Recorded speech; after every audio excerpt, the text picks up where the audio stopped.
My guest today is Tammie Anna-Louise Haebick. She comes from Newcastle in New South Wales. Her childhood, instead of resembling that of the other kids in the neighbourhood, is more reminiscent of that of the young boy in The Sixth Sense. Her first experience came at a very early age when she witnessed a dead man hanging in the tree in her back garden. At first, of course, she was repelled by the fear, but now in her late 40s, she is now a well-known paranormal investigator with the hopes and goals of helping others. This podcast is her story. Okay, Tammie, we have Tammie on today. Finally, we get you on the podcast. Ever since I first met you, I thought you'd be a really interesting person to talk to, because I remember we had quite a bit in common when we spoke about experiences, and obviously not as much, but I do remember, subtleties of when experiencing something we can't explain. Like I kept hearing a high pitch tone, a whine. And I remember you saying, oh, yes. And see, no one else for me, when I've explained that story, actually understood, or even if they've had experiences, they never got that. And I thought, Tammie would be an interesting person. Yeah, I've had that happen. Now, paranormal investigator. I remember seeing you on in a paper, and they did a story on you, and you needed investigators to help you. Can you explain? Actually, let's rewind. Let's go back, because normally with investigators or people that are into this industry, something happens. There's like a turning point when they're young, that they experience something, whether it terrifies them to death or it's something they can't explain, but it sort of plants a seed in them, and eventually they just, they turn into somebody who wants to know more. Yeah. And I always find those stories are really, really interesting. So yeah, it's like you were just given the gift. Was it? Yeah.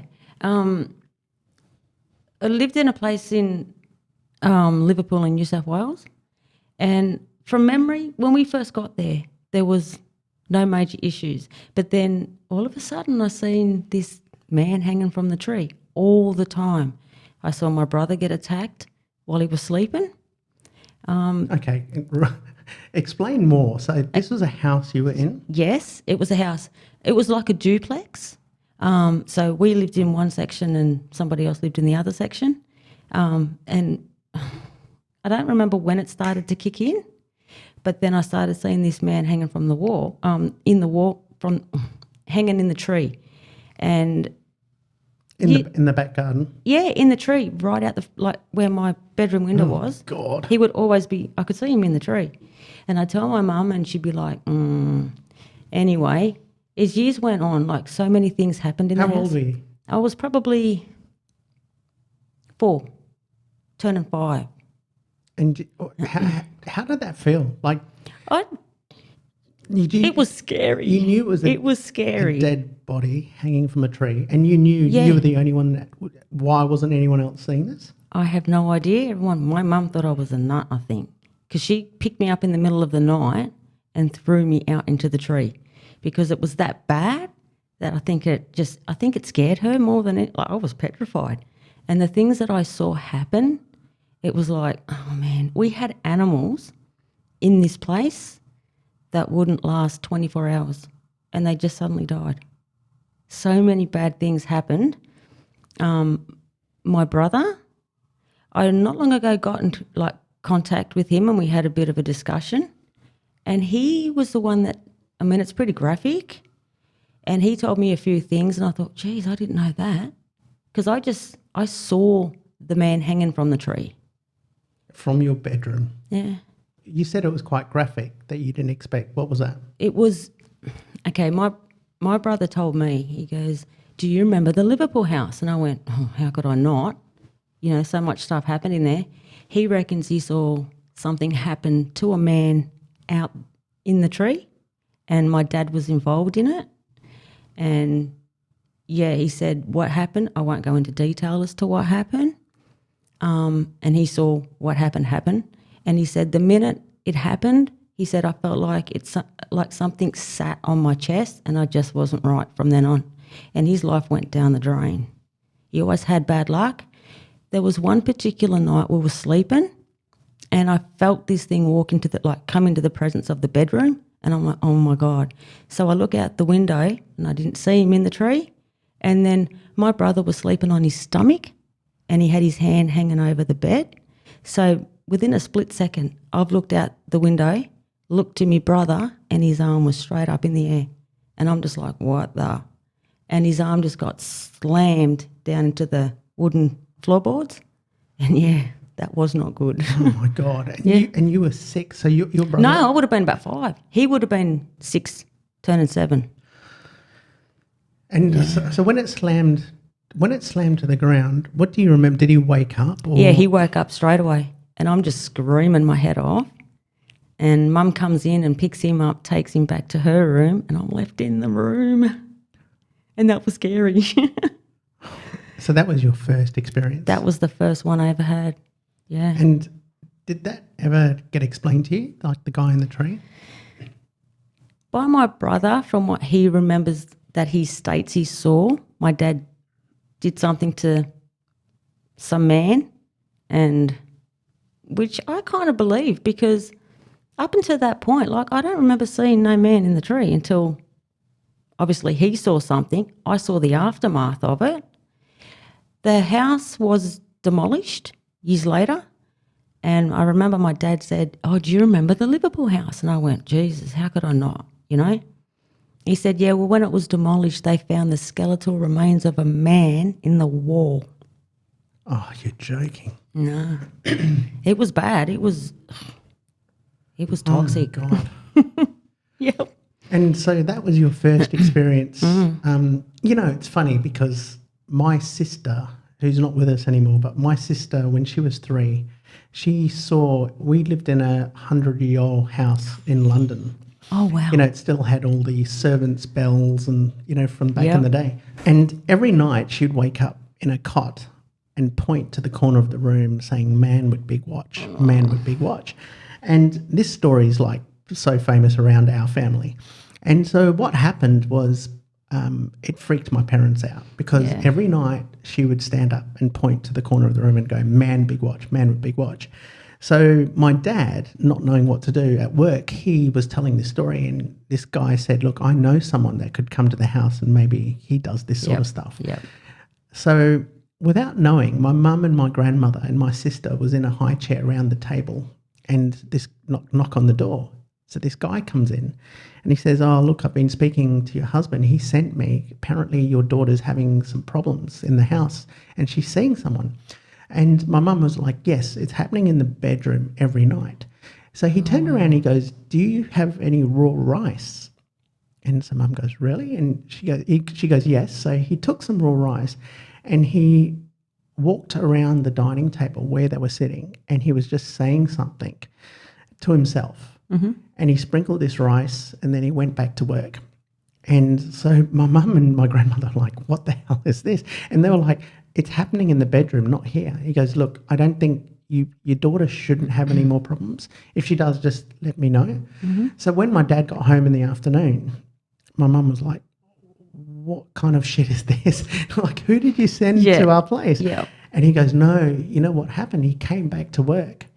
And he said the minute he walked in, because he didn't know, my dad wasn't specific with what he told him. And this guy said to my dad, he goes, the minute I walked in, I saw your family at the table, and there was like this young English soldier with just a pair of shorts on, no clothes, just a pair of shorts and a big watch. And he was looking over your daughter. And all I did is I said to him, look, the young girl can see you. You're scaring the young girl. I know you're fond of her, but she's getting scared. Can you please leave? And, you know, after that... He left? He left. But then that was the start of like an avalanche of stuff that my sister experienced. Oh, wow. She experienced like a guy sitting in the bathtub with no arms and legs with a big beard that kept, every time she was in this old toilet, you know, she just didn't want to open her eyes. And whenever she opened her eyes, this guy would be in the bathtub, just this stub with this head. And then he would just look at her with this beard and she would scream all the time. It just kept happening. So Lord. I know my sister, when she got older, she was investigating a bit more, Yep. like talking to people. And Yep. So I know I have that. My sister was quite similar in that way, but did it build from that experience of the guy in the tree? Yeah. I've had experiences ever since. Wow. Yep. There was one, we lived in another townhouse in Kingswood in New South Wales, and I used to see this girl, probably about 10 years old, with a puppy dog, because we had a staircase that went up and spiraled and it went up, and then there was a banister. So I'd go up there and she always was staring at me. She never blinked. She'd just stare at me. And then I was the kind of kid that if I had a bedroom, I had to have curtains because I'd freak out. Why? Because the man in the tree? Well, there's been a lot. And the minute I walked past her and into the bedroom, I felt fine, like safe, nothing can hurt me, everything's great. And I mean, I used to get into trouble. And then they'd say, go up to your room. And I'd be like, no, I'm good, I don't want to go up there. Because she was there every time. No one else could see her. And then it got to the point where I was just like refusing to go up to that bedroom. And then my mum went to the next door neighbour, Betty, who'd been there for like years. She said, I think I have to take Tammie to a psych. And the lady goes, what's going on? She said, she claims to see a little girl with a puppy dog standing over the banister, but feels perfectly okay when she goes into a room. And she said, a girl around that age died of cancer in the bedroom of that room. And every time I was in that room, I felt fine. She wasn't there when I was in the room, but whenever I came up to the room, I'd see her.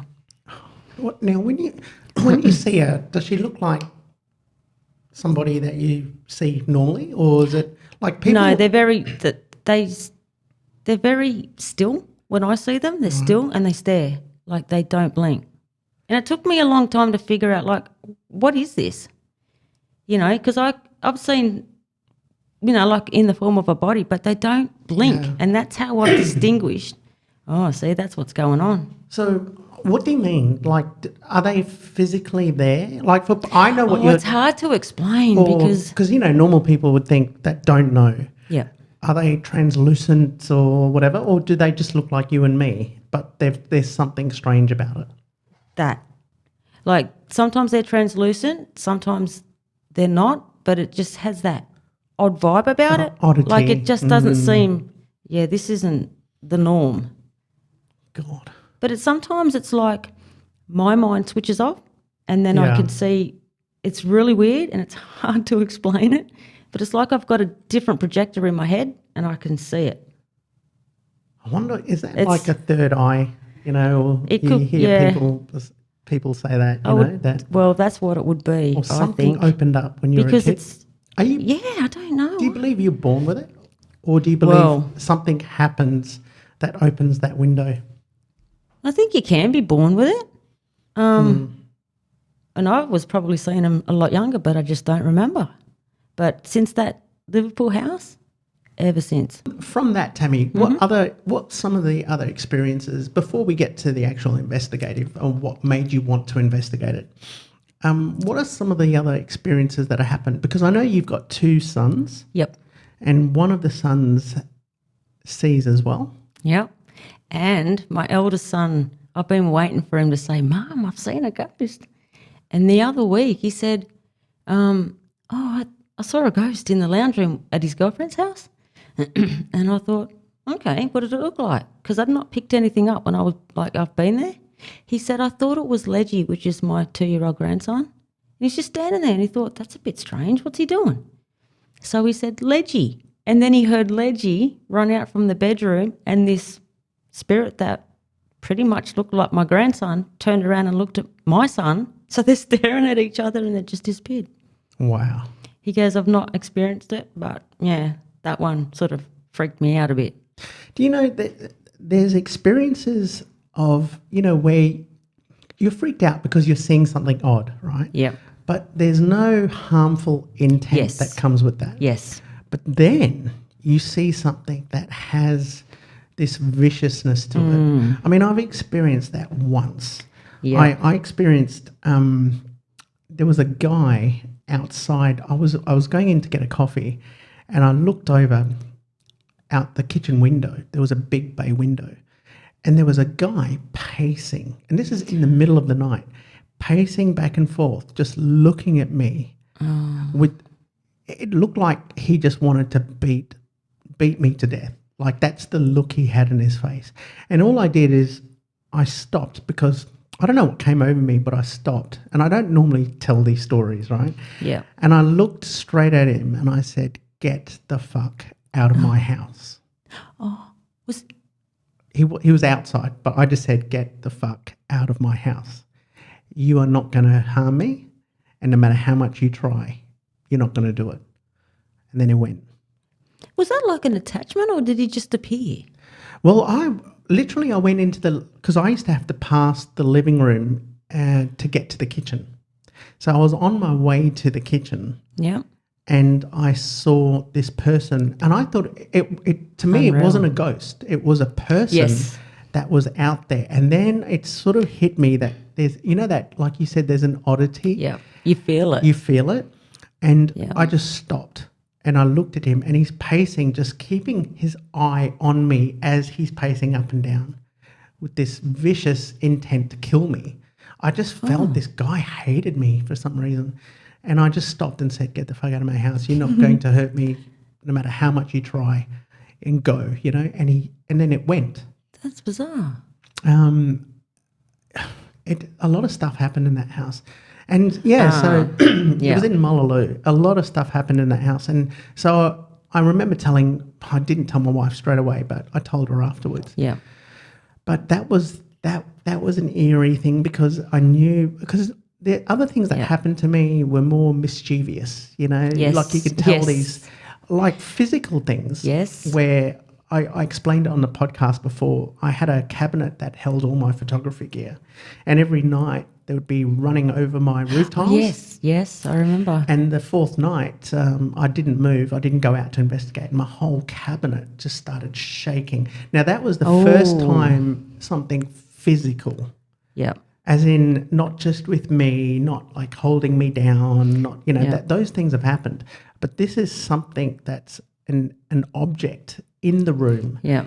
Physically shook, and it wasn't a light shake. I could hear my camera gear just being thrown about inside this cabinet. But even then, I remember feeling there wasn't any intent of harm or bad. You just feel this sort of bad feeling. Yep, I sure do. And horrible, and this wasn't that. It was more of a mischievous feel, like somebody was just trying to get my attention. It scared the fuck out of me. I'm not going to say it didn't. I'm not going to say, I was calm. I ran. I literally ran. Yeah. I was 1 o'clock in the morning. I ran, grabbed my wife, and I said to her, "Something's in the house. We're going." Yeah. And I remember we left and we went out the front of the house, and she was like, "Do you think it was like a rat or something?" I said, "It'd be a fucking big rat. It would have been a massive rat if it was." But, that was the first time something physical happened. Did you find out what it was? Yeah, well, I did. We called this lady,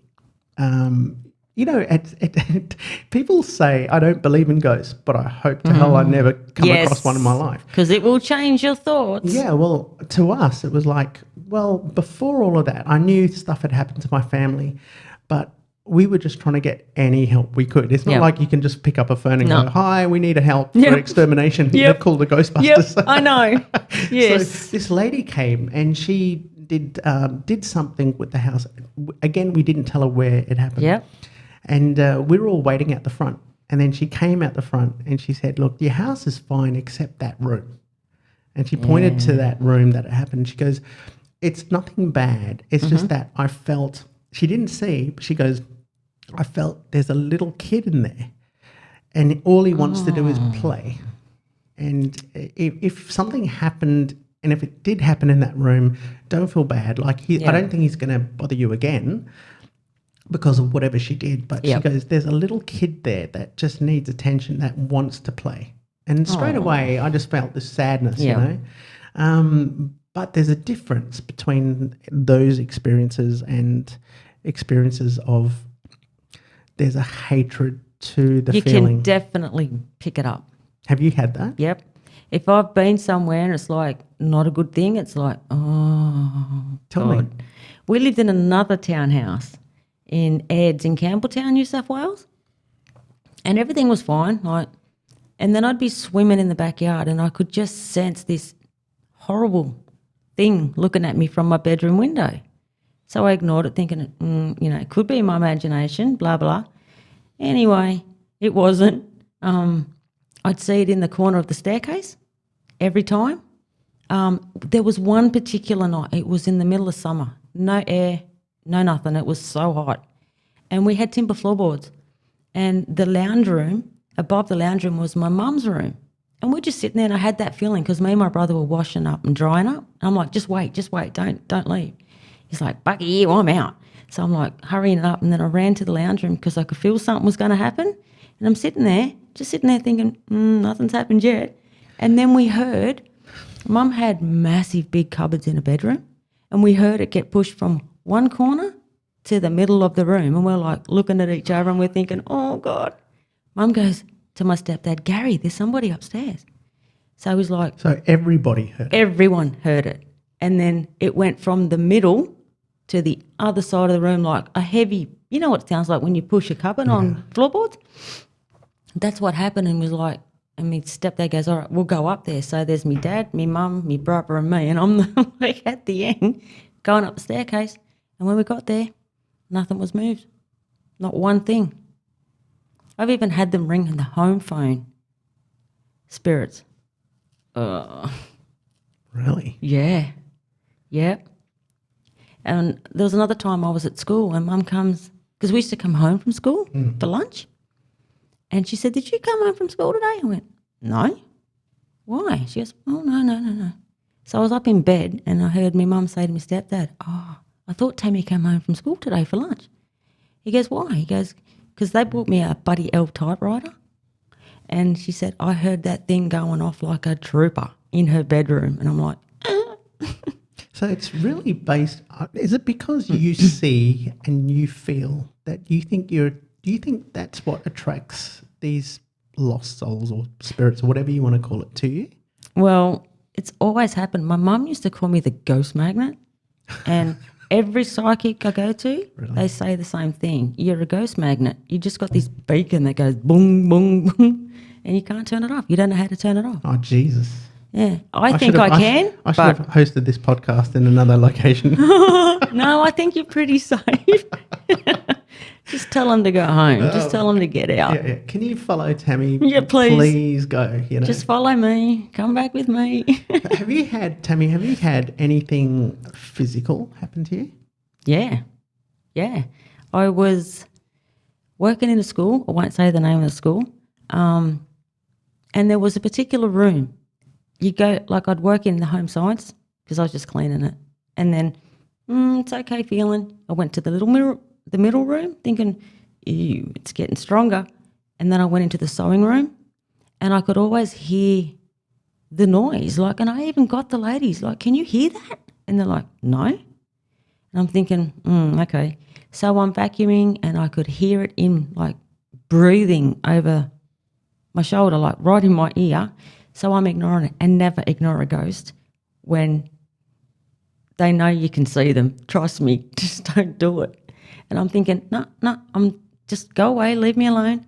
And I'm vacuuming the carpet, and my cord was in a straight line going through the middle of the tables and chairs. And I'm just vacuuming, and I heard this guttural growl in my left ear. And I said to myself, if this thing touches me, I'm out. And it felt like something grabbed the back of my vacuum cord and tugged, because I fell back and I held onto the desk. And when I looked back, the cord was still in a straight line. I thought, no, that's it, I'm out. And even in my home, I had a ceiling fan that wasn't even wired up. You couldn't use it. And I woke up one morning thinking, what is that noise? And it was my ceiling fan going mental. TVs would turn on, turn off. Things would just... And I went, you know what? I can't come back. They all thought I was crazy. And no, I can't come back. So things like that. And I'm trying to think.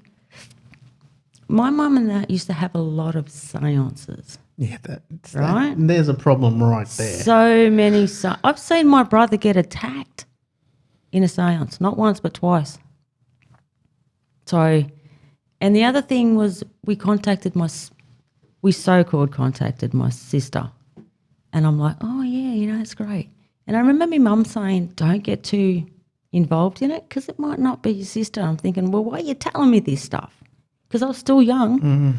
Went to bed that night, and because we had a bit of a tough life, so we were in like a refuge, and the upstairs room was the attic, and there was a little window right at the end, right? So no air could come in, and I'm laying there, and I felt, and I believed it was my sister because I could go by feel, and it was sitting above, sort of like hovering just here, and my hair, somebody had like a little hand and put their hand through my hair, and I could feel my hair go up and drop, and it was a lukewarm feel with the motion of it, and I freaked, and it just disappeared just like that.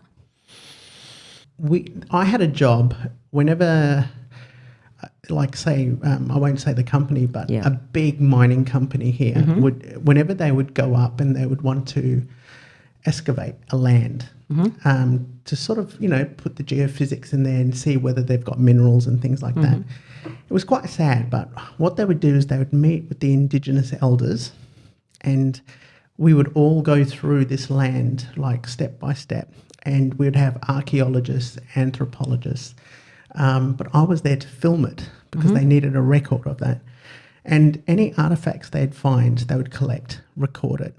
But they'd do this ceremony to move. It's like their ancestors. They would move these artifacts to a new land. And every now and then, I'd have a tripod, and my tripod legs would get kicked out underneath. Oh, wow. Yeah. And, it was just part and parcel, would you believe, of the job. Because the people there were like, that's what happens here, yes. And it was these what was weird is there would be like these blonde-haired anthropologists and archaeologists just going, oh, Wayne, it's nothing. That happens all the time. And I'm like, what? Oh, wow. I was like, this is just freaking me out. Like every now and then I'd feel my tripod go. I'd feel myself getting pushed. Oh, wow.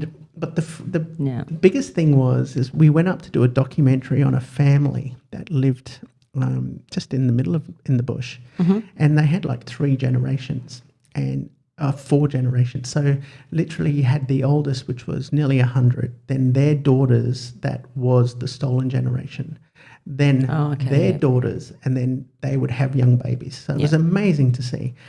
But we were on female land, and apparently no males had ever gone on that land. And we got a call in a panic in Perth saying 2 women have pulled out, a director and a sound person. Wayne, do you think, can you fly out tomorrow? And I was like, well, okay, but do you know any sound people? So I recommended the guy that was actually with me at the time. I just said, he's standing in front of me, and my friends look at me going, what? He didn't know I was going to drag him on this documentary. But, one night things would happen to us, just to me and this guy. Like we would have all our swags and sleeping bags on the ground in the tent. We'd come back, and only our swags would be covered in bull ants. Only our swags, like all the other swags are right next to us, but only our swags are full of bull ants. But anyway, this weird feeling happened, and it was the most beautiful night. Like we were lying around a campfire, and there was a canopy of trees with bright stars over that. And, every night they would tell us stories, and there'd be this campfire stories of the stars and, do you know what we believe? And, that stuff I love. Yeah. And so we all went to bed. The next morning we were filming, and I heard this lady go, are you going to tell Wayne what happened last night? And this old lady, her name was, I think, Daisy, I think her name was. And she had white hair, and, her face was like a little prune, but she was the cutest lady, Yeah. And she said that in the middle of the night, the young fella, his name, I won't say his name, but he woke up with the sound of these ladies crying, and they were circling us. This crying would be circling us. Apparently they all got up. They knew what it was. Because before we got on this land, they had to give us a smoking ceremony to sort of tell the ancestors that these men mean no harm. Yep. They're coming here. Please leave them alone. But That wasn't done. they also respect you, you know. But we heard this crying, and so that night, I remember we were washing ourselves, and we were about 20 meters away, and this lady just turned while they were talking around a campfire. She just turned and stared at us for about 5 minutes. And I said to my friend, I said, "Are we making too much noise?" He goes, "I don't think so." That's the night the crying happened. So the next day she says, when you boys were over there, I looked over and I knew we had a problem because these two female spirits had attached themselves to you and Steph. And I could see them sitting next to you. That's why I was staring. Last night we woke up with crying. Yeah. And meanwhile, she's saying this on camera. My friend's holding the boom mic and he's shaking now because he's the biggest wuss ever. And I remember looking at him and his eyes were like saucers, just looking at me going, "What the fuck?" And so what they had to do is they had to call the neighbouring tribes, like the mobs. Yep. They all had to come and perform this ceremony because they said, if we don't do that, they're going to follow you home. And it's always fun. The crying apparently was they had lost their loved ones. Like it could be hundreds of years ago. And you and Steve were the first males to come on this land since. Oh, so they've just latched on. They've latched on. So they gave us this whole ceremony. And I remember driving, we were driving back to Broome and we left this station, but we stopped. And my friend got out of the car to close the gate and he stood there. And I remember him saying, he said to me, because he said, "Look, please leave us alone." Yes. Please leave us alone. I have a nice life. And my friend, he's married. So, we didn't mean you any harm. We didn't mean to come here, but please, can you stay here? And apparently, when we got back to Broome, we told, these ladies, these women that what they were taking us through the family, what we had done. And they said that was the best thing you could do. Yeah. But even then, I came back to Perth just going, "Oh, God, it's what's happened, It's exhausting too, I think this more than anything is exhausting because people just look at you with this blank face. Yeah.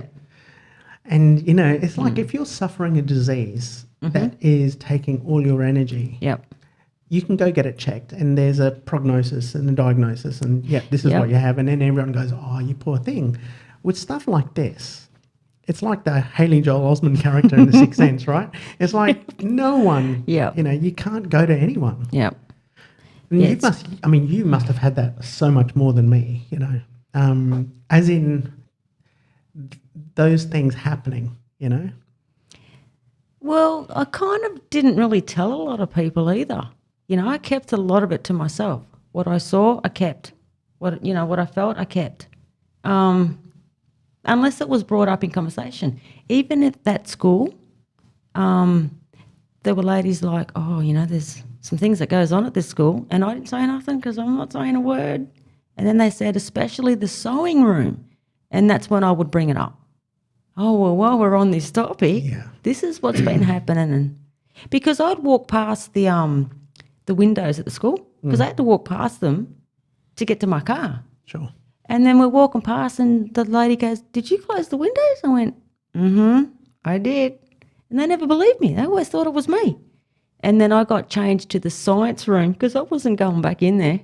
And this other lady went in there and we walked around the same thing and I said, "Forgot to close the windows." And she said, "No, I didn't." I said, "Well, now you know what I'm saying."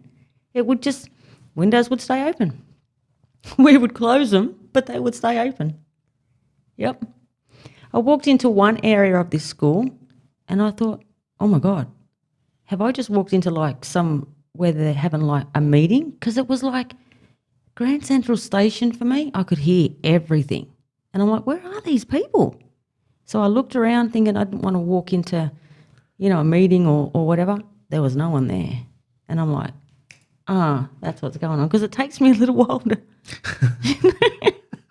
Even things I'm like, okay, I get it after the fact. But yeah, always. And so have you met many people like you? No. A lot of people through that page where I try to find people, oh yeah, we're like that. I said, well, I want someone that's got a passion. Yeah. That, not someone that goes, well, I might have saw a ghost last week, but I'm not real Yeah. sure. Yeah. I want someone that feels it and knows it and wants it as much as I do. Why I still want it? Don't ask me. I know, you're crazy.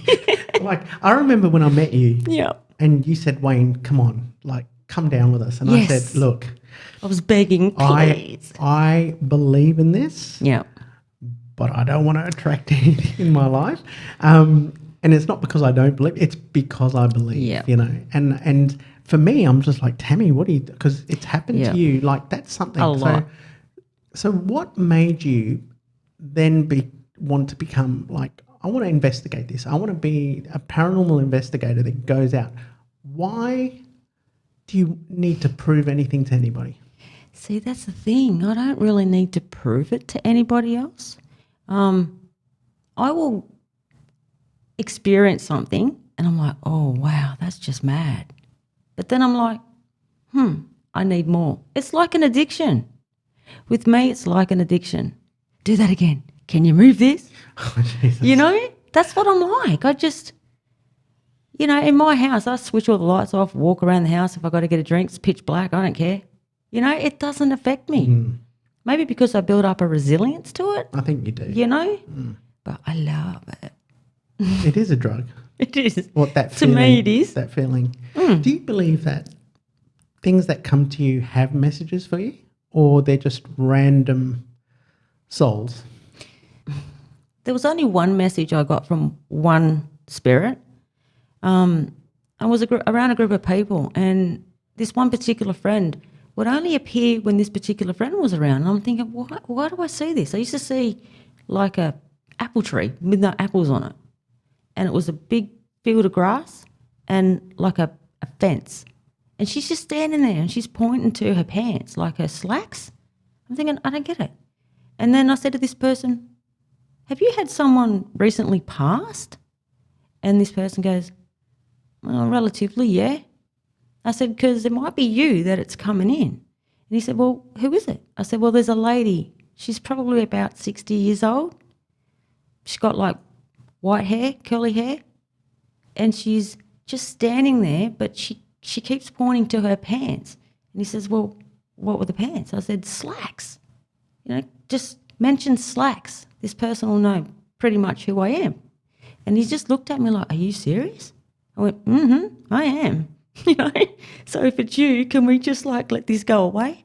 And his mum passed away 3 months prior of breast cancer, and all she ever wore was slacks. I said, so the message is for you.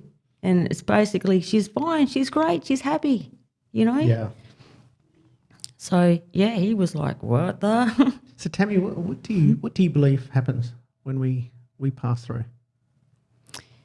Yeah, well, I think it's just the spirit realm. I'm not overly big on religion.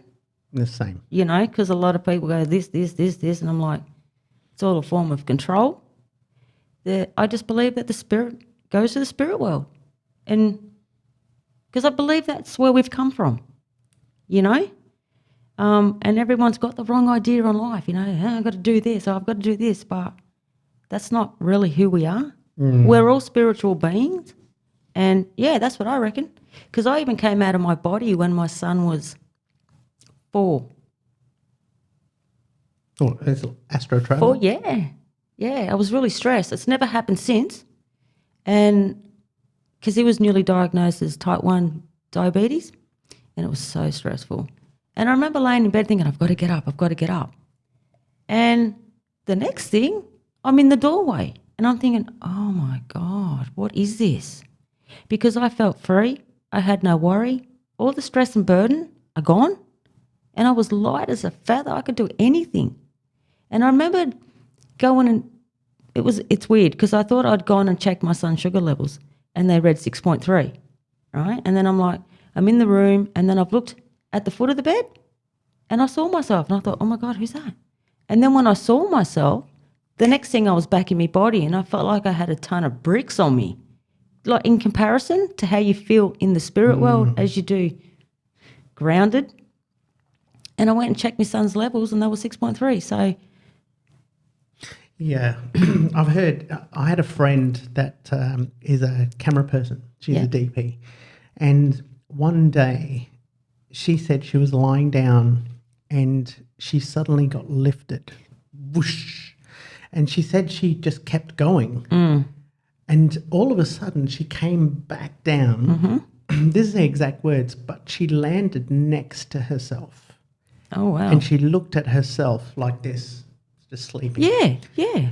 And she was started to scream because she started to panic. Yes. Because you don't know Yes. what's happening. Yep. And then all of a sudden she was back in herself and Yes. she woke up. And she said nothing like that has ever happened. And she couldn't explain it, you know. No. And no. I'm like you. I believe that nobody really knows. Like people like to put things in categories of Yes. religion and Yes. things like that. And I'm, you know, look, if religion makes you a better person, so Then be go it. for it. Then so be it, you know. Yeah. But I don't think anyone can say for sure what happens afterwards. And like I believe humans, we just not that evolved in our thinking yet. Yes. You think we've only been here 250,000 years. Yeah. You know, if there are multiple dimensions and levels and things that are so beyond our comprehension, look, in 1,000 years, we may know more Yep. if we live that long. But I'm saying, I'm just saying that, you know, it's part of that evolution of understanding. Because we're all energy. Yeah, we are. That You I turn believe. that light off, doesn't die. Yeah. You just go somewhere else. Yeah. And it's the same thing. That's how I see it. Well, somebody, a high school teacher, told us about Carillion photography, and what it was is, you know, you photograph with, I think it's like an infrared. It's sort of rays, and if you cut a leaf and you take half the leaf away, the photography comes up with the whole leaf. So if you take it again, it will be the whole leaf. It's like the energy that was held there. And that's what I believe. I believe that we are energy. Yeah. I mean, we are. And energy can be broken down into mathematics. This is a guy said to me once, I said, why the hell do you do mathematics for fun? And that's what he used to do on the weekend. I'm like, are you fucking crazy? And he said, Wayne, he goes, do you believe in ghosts and stuff? And I said, well, yeah, I do because of what I've experienced. And he goes, well, that can be broken down. Energy can be broken down in mathematics. Yeah. So he said that it's energy. And, you know, we can discuss energy, but you only understand energy through mathematics in a scientific way.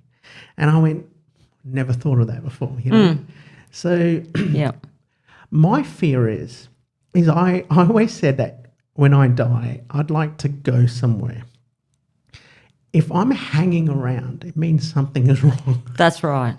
So when unfinished business or your emotions are attached to something there. Yeah. And you know, before my sister passed away, I used to joke with her like for a year, and I said, look, don't come around because then I know you're not anywhere, you know, that you should be. You're worried about us. But if you do have a message, come in my dream or something like that. You know? And she did. Oh wow. Yeah. She did. It was the best dream I ever had. I literally walked into my parents' house from the back because everyone comes in through the back. Yeah.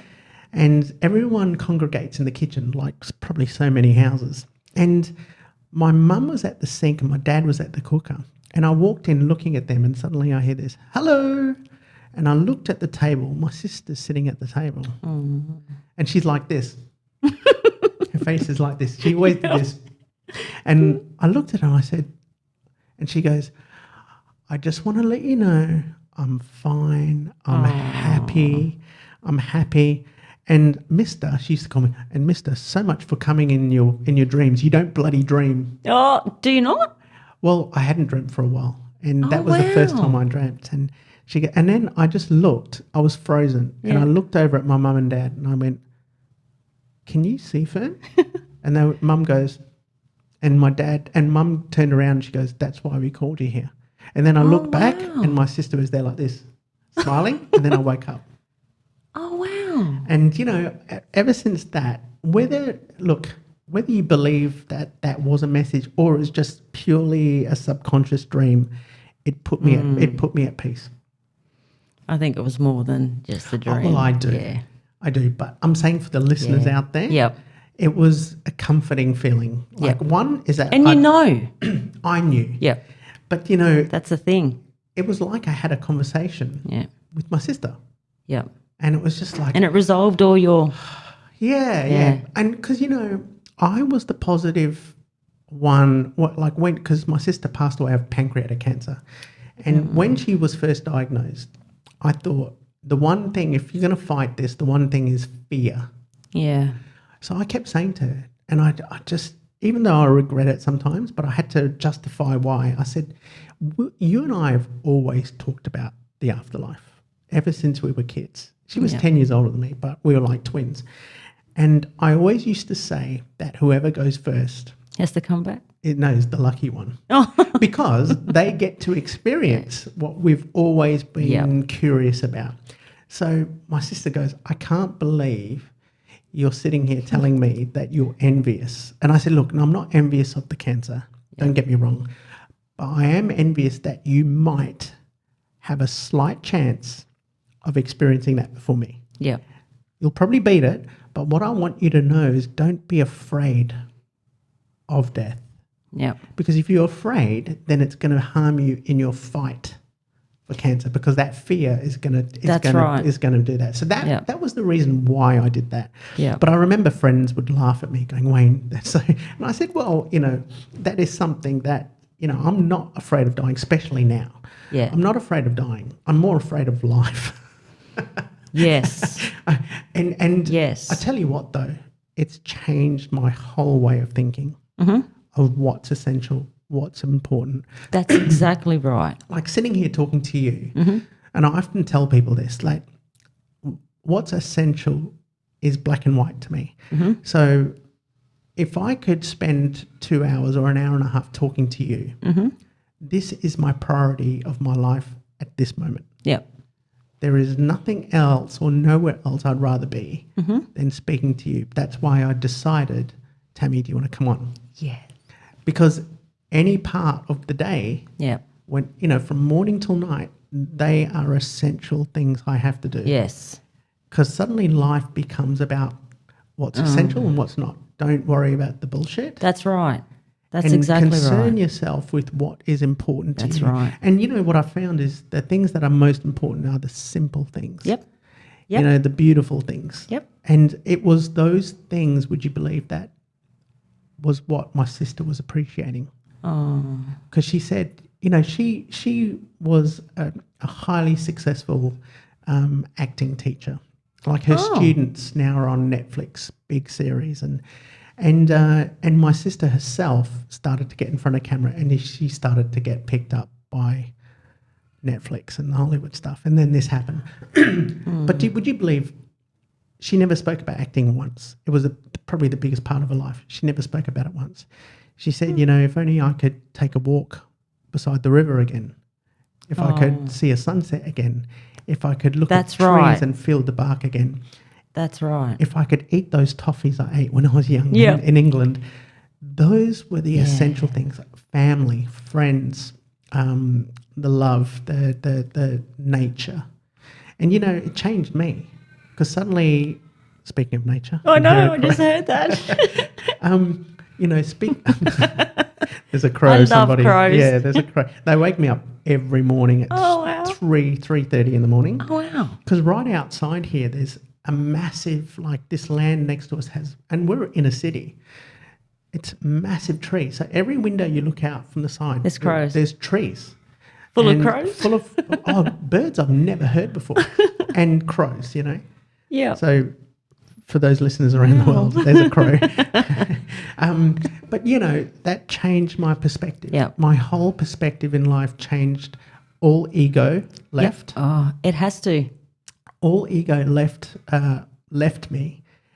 Monetary value, money, did not think about that anymore. Didn't put any importance in that anymore. No. But the negative side was I lost all motivation. because my motivation went to other things. Yeah. And it took me a while. And then, COVID happened, and then, we bought this place, and then we renovated, I built a new studio. Everything just went. But now it's, suddenly it's coming through again, but without the ego, and always walking outside, appreciating those things that we normally take for granted, Yeah. And because anything can happen. yeah. Blink of an eye, and then everybody takes advantage of it. Oh, no, this won't happen to me, or that won't. Ooh. And that's a big no-no. I had somebody 2 days ago, or, it's 2 days ago, said to me, this is my 30-year plan. And who was it? I came back and told my wife. And I said, you may not live 30 years. You may not live next week. That's right. So, look, for me, I'm not being a pessimist. I'm being logical. Well, I'm being logical. I'm a realist now. Yes, that's it. The fact is that your biology could fail, and it could happen with anything. Yep. Do you really think those 3.5 million people thought they were going to pass away from an epidemic that was going to happen like 4 years ago? No. So, whatever you're planning on doing, whatever you love to do, live for the day. Do it. Day to day. It comes across as a motivational speech, but when you go through something so tragic, like somebody it makes so you close realise. to you realise that at any time, don't waste it, Yep. Don't waste it. And I hope, people listening to this don't think of it as another motivational speech. It's coming from a place very real. it's coming from a place of something very tragic that's happened to me, but it's given me a light. Yeah. So Tammie, as I get back to it again, I discovered you on an article, Paranormal Investigator needs assistance or needs help. And I thought, oh, this sounds interesting. Like, how did that come about? Well, I've been wanting to get a crew for ages because I didn't want to go out my own, because that can't be too good at, like, if you go by yourself. Fuck that. Yes, because if anything happens, well, you're screwed pretty much, So I put up an ad, and a few people contacted me. Tim McMillan from Channel 9. It was a good ad. Yeah. I might put it up on the screen. Yeah. Yep. And then the Gazette newspaper contacted me up in the hills and said, "Oh, would you like to do a photo shoot? We're interested in what you have to tell us." I went, "No worries." So you put this ad on your Facebook? Yeah. It was on what was it? The Hills Chat Forum. Right. And I just done my thing and stuck up my wacky little anyone looking, wanting to join a paranormal crew, blah, blah, blah, email me. And I had a lot of people email me. I bet. But they weren't solid. Yeah. Like you were saying before, you wanted someone passion for... Yeah, that has a feel for this and is not scared of this. I mean, you're going to get scared anyway, but, someone that could handle and wants to do it. And then the paper contacted me, and we were going to go and do it at Mahogany Inn down in Mahogany Creek, I think it's called. So we went to the Mundaring Tavern, and it was awesome. Like, we went in there, they were setting up the... Oh, this is the photo shoot. Yeah, they were setting up the cameras and this and that. And there's a ghost by the name of Henry that resides there. There's another one, but Henry's the more frequent. From your point of view or from the locals' point of view? That everyone knows that there's a... Oh, really? Right, yeah. And I'm like, I hope to God I see Henry when I'm there. The locals in the pub... Yep. They've experienced a lot of stuff. There's one by the name of Henry, and there's another one that pushes, from memory, the girls in the bar. So there's another one that's not so good. And I wanted to go upstairs because apparently that's where most activity happens. And I've asked to investigate, but... Oh, this was just a photo shoot. This was just a photo shoot, right? And I'm like, let me go. But they wouldn't let me do it for their own reasons, publicity. They don't want that kind of thing. And they were setting up the crew, the cameras and everything. And I look up at the staircase and I could just see this massive big orb manifesting into like a person as it was coming down. And I'm like, oh my God, that's Henry. And they're like crapping themselves like, oh, please don't say that. Oh, we've only got like 20 minutes left. Please don't. I'm like, this is just mad, you know, but they didn't like it.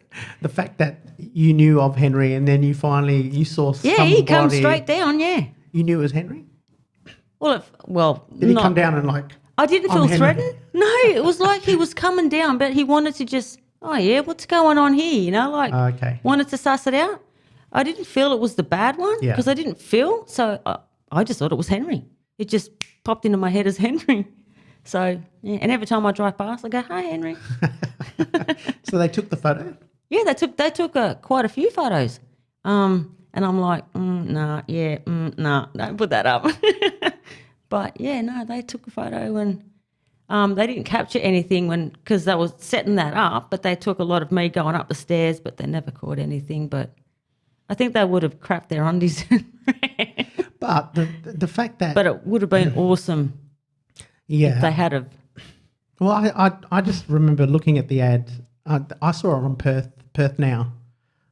Yeah, I think, because I tell people if you want to find out, just put my name in Google and boom, I'm there. Yeah, and I'm sure people will look at it. Like I'll put a thing up, but they won't be able to read it on a small screen, or listening to it. But I'll put it in the show notes, maybe an attachment to there or something like that.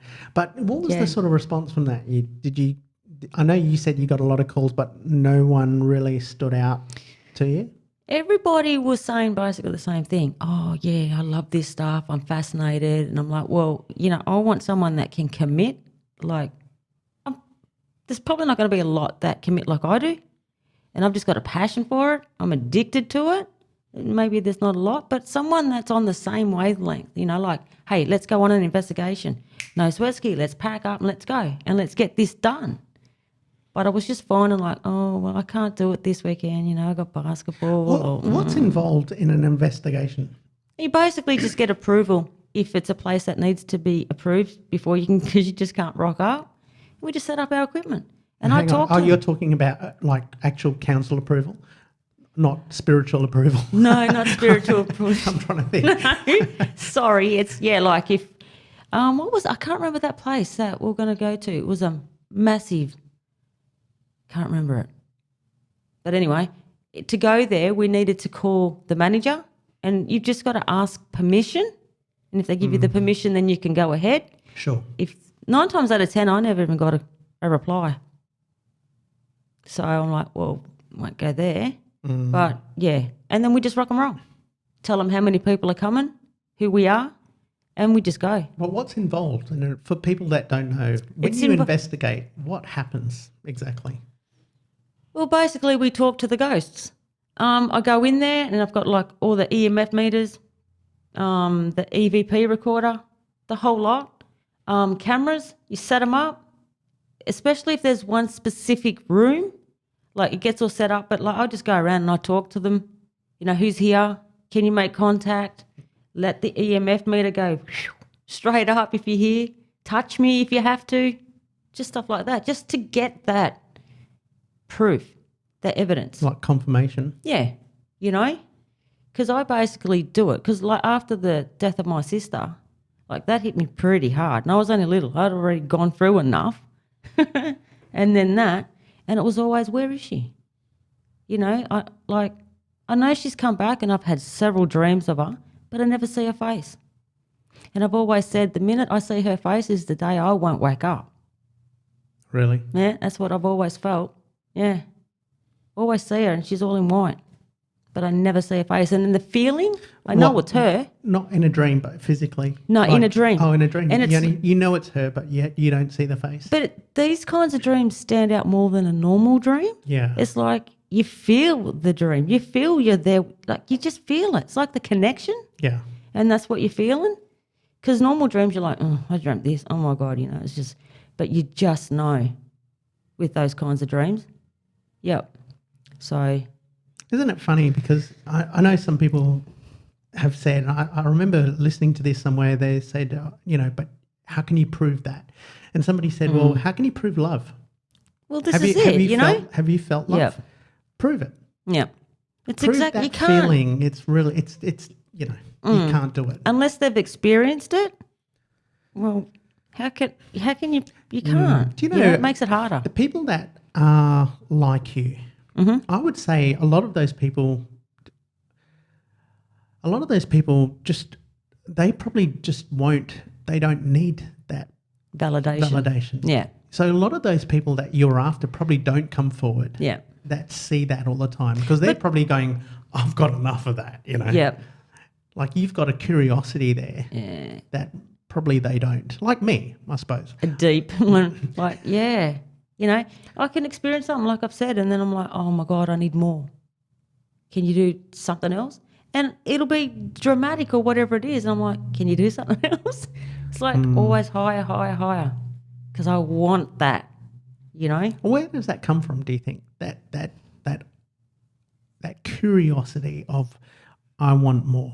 I don't know. It's like I've just got a connection to it and we're stuck. And is there a central question you want answered, or it's just you can't explain it? No, I can't explain it. It's this feeling I get. I'm just attracted to it. Someone goes, oh, there's a ghost here. I'm like, what? Where? You know, straight away, show me. We actually went to the Albany jail and there was these two guys there and me and my husband were in a room just looking and the guy goes, oh, look out, there's ghosts here. And I'm like, what? Where are they? And he's like, oh, no, it's just figure of speech. Like, no. And I went, well, that's disappointing. Right?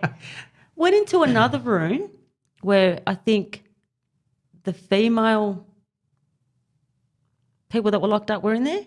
And I've walked in there, and as I've walked out, I've had the back of my hair just get pulled, like a typical female prisoner, like, you know? And I just thought, okay. So I just kept walking because I wanted to go and suss everything out. But, yeah. Thank God I remembered. What's the one place you've been to here in Western Australia that you just went, oof? Or I should say, what's been the central station of activity that you've been to, do you think? You know, I think they're all been the same. Yeah. I lived in a house in Rockingham and my younger son goes, Mum, there's a ghost here. I went, I know, I've already picked it up. And there was times when I'd be in the room and I'd hear coughing and I'd say to my son's ears, all right? And they're in the lounge room. And there was another time where my mirrored robes were just going, like going mental. And my son just runs straight past because he knows. He used to see a boy with mousy brown hair. He'd poke his head around the archway and then he'd like want you to chase him. It was like he wanted to tell us something. And I had suspicions in that house that something bad happened and it happened in my bedroom. But I didn't want to go any further into that. What do you think about because I know people think there's evil spirits and then there's spirits. Or do you believe that? Do you believe there are separate like levels? Like, you know, I think some religions call them demons and then you've got different levels of spiritual energy. I reckon there is. A bad and a good force. Yeah, because I think it was about 20 years ago, saw an angel. And so there's got to be different dimensions. Yeah. You know, because there's your normal ones, there's your bad ones, and there's the, you know, like, and then like I've seen angels. I was cured of a flu within 1 minute. I've seen this angel, and it felt like I slept all night because I had the flu. It was really bad, and I'm like, I put my boys to bed early, checked my son's sugar levels, and I'm like, I've just got to go to bed. And I went to bed, and I'm like, oh, God, please, can you just make me feel good? Like, I just feel so cold. I just feel terrible. Can you at least, like, give me a good night's sleep? And I don't know what happened after that. It was like something from behind came up and touched the back of my head, and then, boom, I was somewhere else. And I know it sounds wacky as it, you know, but an angel stood to the left, and she came up, and I remember her saying, everything's going to be all right, you know? And I've looked at her and she said, there's two angels to the right and they got a magic blanket. She said, just keep this magic blanket on. It'll make you better. I'm like, and then I looked and seen, you know, the cherubs? There was two of them, pure happiness. Like, that's all their energy is just pure happiness. The blanket dropped. It fell on me from everything that was going on. Looked to the left, the angel was gone. Looked to the right, they were gone. The alarm clock was 8:31 before I said, "Dear God, please help me." Pulled the blanket up thinking, oh man, it was the best night's sleep I'd ever had. I felt comfortably warm, no sweatski. And I felt like I slept through the night, like into early morning, because I was supposed to get up at 12 o'clock to check my son's sugar levels, and then at 2 o'clock, and I freaked, thinking I slept straight through and I didn't get it. Jumped straight up out of bed, and I looked at the alarm clock and thought, what the? Still set 8:31. I went out and checked my son, and even he said, Mum, you just went to bed. You just checked my levels. I went, okay, all right, go back to sleep. And you were feeling fine? No, I didn't feel threatened, didn't feel anything. I woke up, didn't have the flu. Wow. Yeah. And I sat there and thought, whoa, like I didn't feel threatened by anything. It just felt warmth and just so comfortable, like, that comfortable feeling you get when you're at home and you're safe. That's how I felt. And I sat there thinking, what the hell just happened? Yeah. So then I went out into the lounge room and sat there to process everything. And I just felt honoured. I felt blessed, because who else has that happen? But the question for me is, like you got people that can experience and see and people that just don't their whole life. Why do you think you were chosen? Oh gosh, I wish I knew. That's my biggest question. Because even my young son says, why do we have this? And I went, because we're special. We're different. I don't know. I really don't know. Yeah. Maybe because we can handle a lot of stuff. Maybe. And that's probably why the investigation. Are you here to help people? Yeah. Do you know? Because if people, I hate to bring it up, but I go back to that movie, like The Sixth Sense, because you got to remember the director and writer was from an culturally Indian spiritual background, right?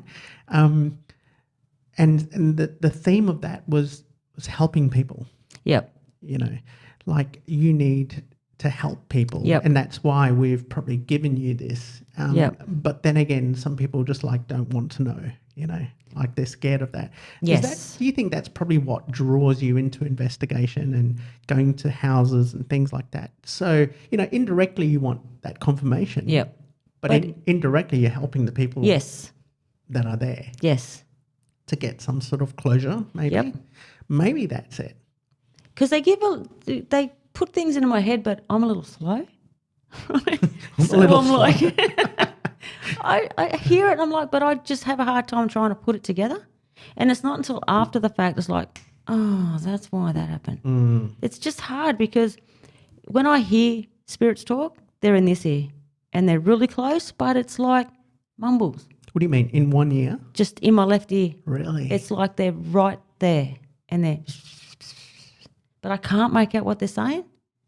That's what frustrates me the most about that. There's no clear conversation like we hear each other now. It's just. Do you think you have to? Do you think you have to silence yourself?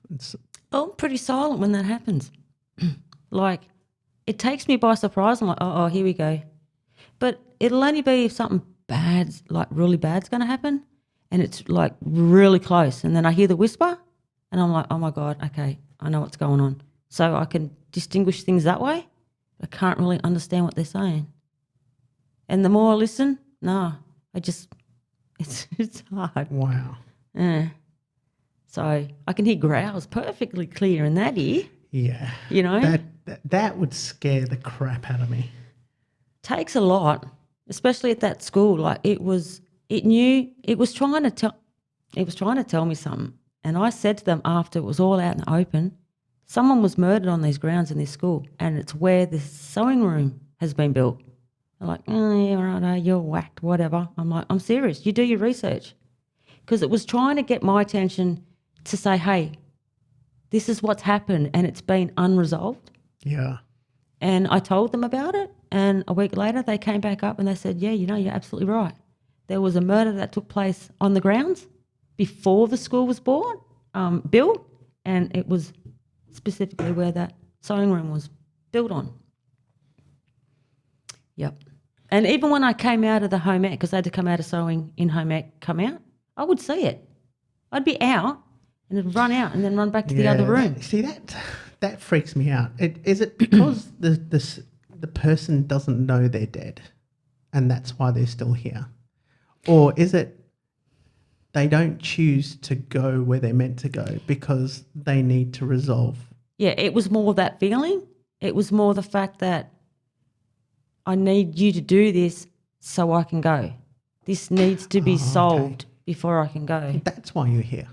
Yeah. Well, there's been a few, but like sometimes it takes me a while if they're not direct and I don't get that feeling and I just hear the mumbles. Is it similar with people that you've met that have what you've got? Do the messages come differently? Yeah.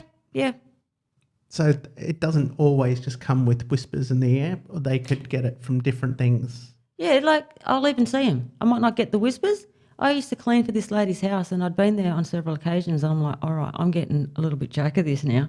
So I'm in there and it was like I heard someone coughing and then I could smell smoke and I'm like, what's going on here? She had all spiritual stuff in her lounge room and then there was a grandparent and another grandparent and then I walked into another room and once again it was like Grand Central Station. I just kept hearing all these voices and movements and I'm thinking, all right. And then the two strong ones that came out was the grandparents. I felt like a form of protection for that family. So I just got sick of it and I said, look, do you mind if I just talk to you about something? How are you on the spectrum of spiritualism? Do you believe in that sort of stuff? She said, yeah, for sure. I said, well, I've been harassed by a grandmother and a grandfather and her eyes lit up. And she said, I've been to 3 psychics have said the same thing. I said, they're just running around in this house. And they know I can see them and they won't leave me alone. So I have to tell you that they're here protecting you. Never had it after that. Wow. Yeah. Wow. Yeah. So there's all different things. Like it's just a mixed bag of lollies with me. It's just all different. Yeah. This, that. Yeah. Have you ever thought about this is why I get it? Like we were just talking about just then, you go, I don't know the question. I don't know the answer. That's the biggest question. But I think it could be something as simple as you're here to give closure to people. Yep. I believe that.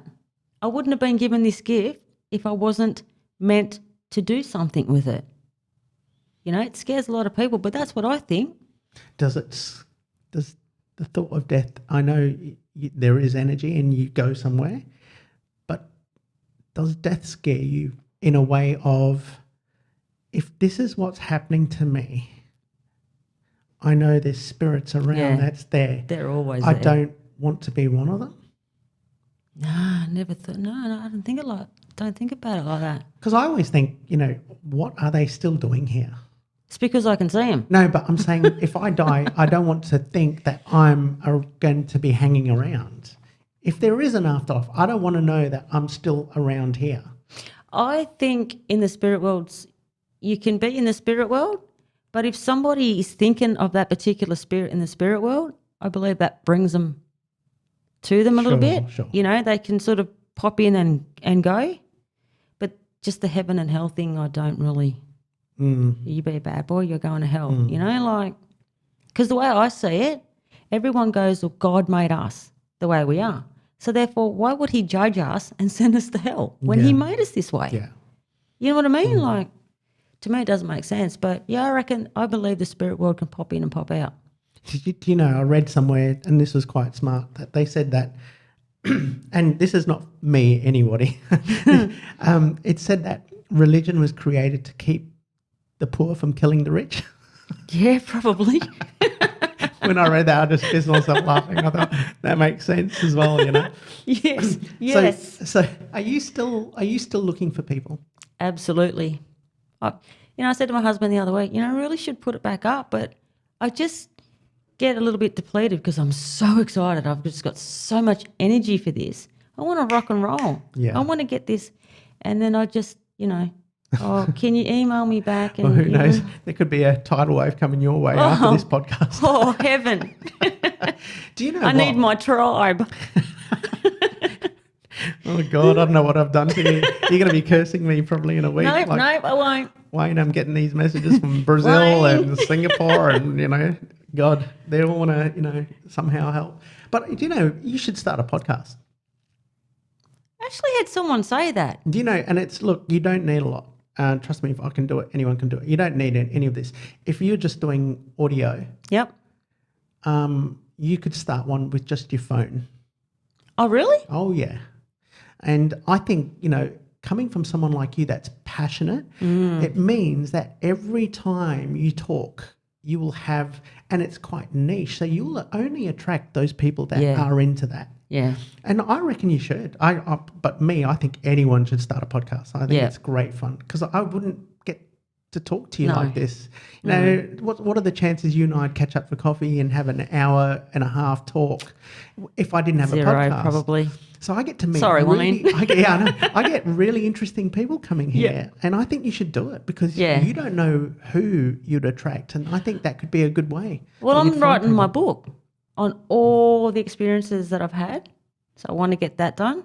Like I said, I'm starting up my creative writing course. Yeah, and I just want to smash it, and have that out and just I think you should start a podcast. I want to plug myself because I've always been drawn back, like. You go and do this boring stuff at work, like work's not that cool, but it's like someone else is calling me all the time. Yeah.